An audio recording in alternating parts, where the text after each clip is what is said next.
Welcome to Fluent Phonics. Today we will learn how to pronounce the word evacuation.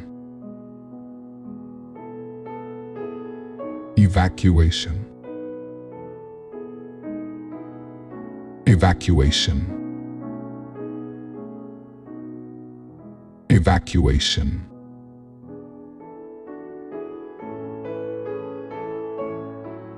Here's an example of how one might use it in a sentence.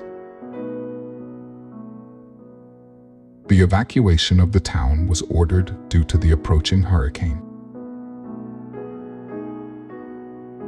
Evacuation refers to the process of moving people or animals from a place of danger to a safer location to protect them from harm or disaster.